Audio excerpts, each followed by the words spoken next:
Bienvenidos a la clase 6, la tentación de Jesucristo en el desierto. Bueno, los tres sinópticos hablan de las tentaciones de Jesús en el desierto. Marco lo hace de una forma muy breve. Lucas y Mateo son muy similares, casi paralelos, con una diferencia en el orden de las tentaciones. Mateo pone los panes, el templo y el monte, mientras que Lucas pone los panes, el monte y el templo. Solamente cambian la segunda y la tercera en el orden. Aparentemente, el orden lógico y el orden del relato primitivo es el que usa Mateo. Bueno, versículo 1. Luego Jesús fue llevado por el Espíritu al desierto para ser tentado por el diablo. El desierto, en la literatura judía y oriental, es donde moran los malos espíritus, es la casa de los demonios. También es el lugar de tentación y un lugar de penitencia. Pero en otras ocasiones es un lugar de aislamiento, preparación y refugio. Diablo, diabolo, acusador, tentador, Sataná en arameo, empezó primero como un epíteto o adjetivo calificativo. Después pasó a ser un nombre común, un sustantivo común, y ya después pasó a ser un nombre propio. En la literatura judía, Satanás tenía tres trabajos: inducir al hombre a pecar, acusarlo ante el tribunal de Dios, y tres, aplicar la muerte como castigo al pecado. Es en este momento, cuando es natural que venga el cansancio y el hambre física, es aquí cuando decide Satanás acercarse. El tentador se acerca. La cifra 40 es muy bíblica. 40 días estuvo Elías en el monte Horeb y 40 años estuvieron los israelitas en el desierto. Jesús ayunó 40 días con sus noches, lo que era algo sorprendente, ya que los ayunos judíos solamente era ayunar durante el día, pero se podía comer durante la noche. La tentación de Jesús es similar a la prueba de Israel en el desierto. Muchos ven en la experiencia de Israel un tipo o prototipo, una especie de sombra de Jesús en el desierto, ¿no? Una preconfiguración. La diferencia es que Israel no pasó las pruebas y Jesús sí. 3. El tentador se le acercó y le dijo: si eres hijo de Dios, di que estas piedras se conviertan en pan. Son correspondientes las tres pruebas principales de Israel con las tres de Jesús.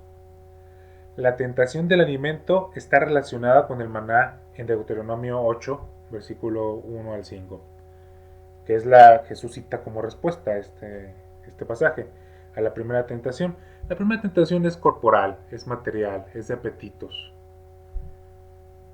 Jesucristo puede hacer el milagro, podría convertir las piedras en pan, pero Jesús nunca hizo un milagro en beneficio propio.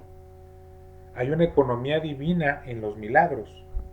Nunca hace un milagro en beneficio propio y nunca hace un milagro inútilmente o para satisfacer la curiosidad o para entretener a nadie.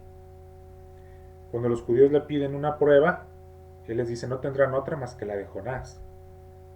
Y cuando le piden que entretenga a la corte de Herodes, él se queda callado. Es decir, él no es un payaso o un bufón de nadie. En este punto no es que critiquemos esas profesiones, pero Jesús le da una dignidad a su ministerio que no permite que se convierta en un espectáculo. Los milagros no se hacen por comodidad, se hacen cuando el creyente ha puesto su fe en Dios y Él ha hecho lo humanamente posible. Versículo 4. Jesús respondió: escrito está, no solo de pan vive el hombre, sino de toda palabra que sale de la boca de Dios. Jesús nos enseña que no hay que discutir con el diablo. Jesús le contesta con la palabra de Dios. Le dice: escrito está, y eso pone fin a toda discusión. En su respuesta Jesús nos dice que debemos tener confianza de que la guía y la dirección vienen de Dios, también la provisión. Versículos 5 y 6. Entonces el diablo lo llevó a la ciudad santa, lo puso sobre la parte más alta del templo y le dijo: si eres hijo de Dios, lánzate hacia abajo, porque escrito está: a sus ángeles mandará, sus manos te sostendrán, para que no tropieces con piedra alguna. La segunda tentación es de tipo espiritual. Satanás usa las escrituras, pero cambiando su sentido original por el contrario. Es el Salmo 91. Es un salmo en el que dice que Dios cuida del justo, pero probar a Dios haciendo actos temerarios no es una seguridad, sino es falta de fe. Creer en el cuidado y la provisión de Dios también debe ir acompañado con la prudencia. Dios no puede ser manipulado ni forzado.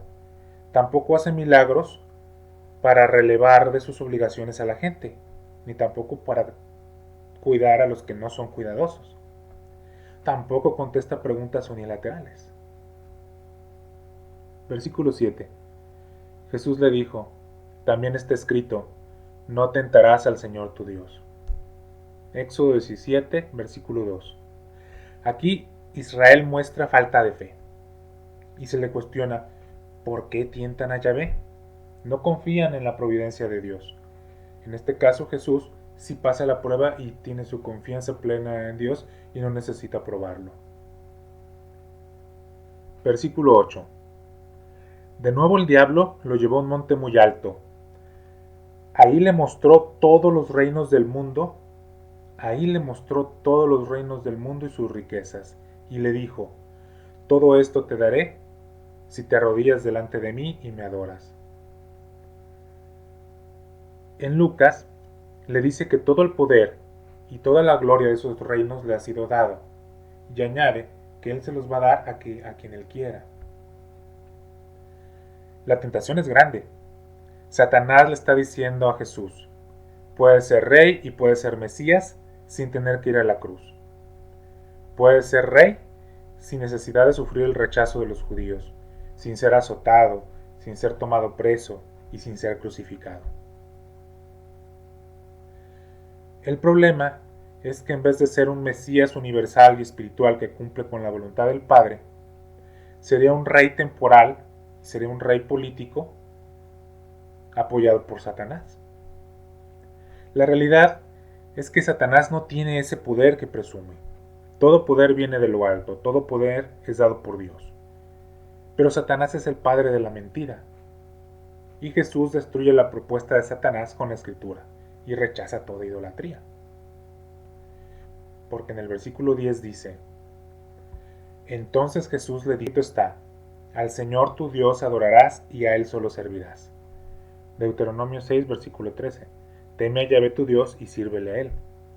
Jesús no cae en la trampa de Satanás, le contesta con la escritura y lo corre, demostrando que él, Jesús, sí tiene autoridad sobre Satanás y no al revés. En la tercera tentación vemos la idolatría.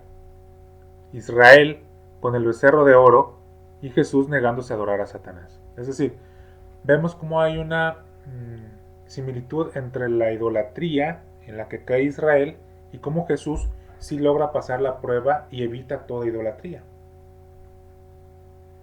Jesús pasó las pruebas por las que no pudo pasar Israel, pero esto no es para condenar a Israel, esto es para redimir a Israel. Jesús muestra la absoluta impecabilidad de lo humano, es decir, Jesús nunca cometió pecado. No nos referimos a la parte divina de Jesús. Obviamente, en lo divino no puede cometer pecado porque el pecado es lo que te separa de la divinidad, lo que te aparta de Dios.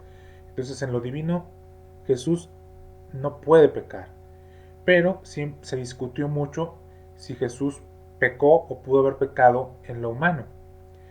Y la conclusión a la que se llega es que Jesús no cometió pecado tampoco en su parte humana, ni de deseo ni de pensamiento, mucho menos de obra.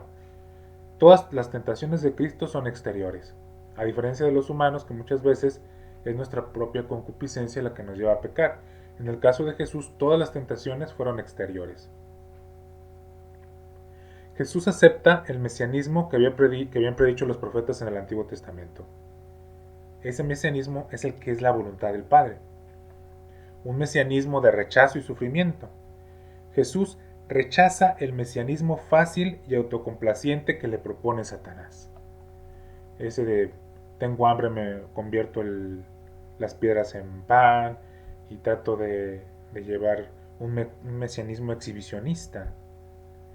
Jesús acepta un mesianismo oculto, discreto y humillado, y rechaza el mesianismo exhibicionista que le propone Satanás. Acepta un mesianismo espiritual en vez de uno terrenal y temporal. Versículo 11. Entonces el diablo lo dejó y unos ángeles vinieron y lo servían.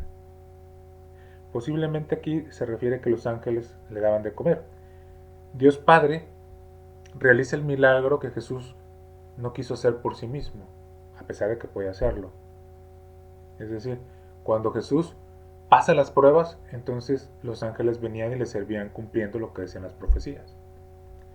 ¿Qué pasa en el resto del capítulo 4? Bueno, arrestan a Juan el Bautista, Jesús vuelve a Galilea y se va a Cafarnaúm, empieza a predicar, arrepiéntanse porque el reino de los cielos se ha acercado, y llama a sus primeros 4 discípulos. Empieza su predicación y cura enfermos en Galilea. Gracias.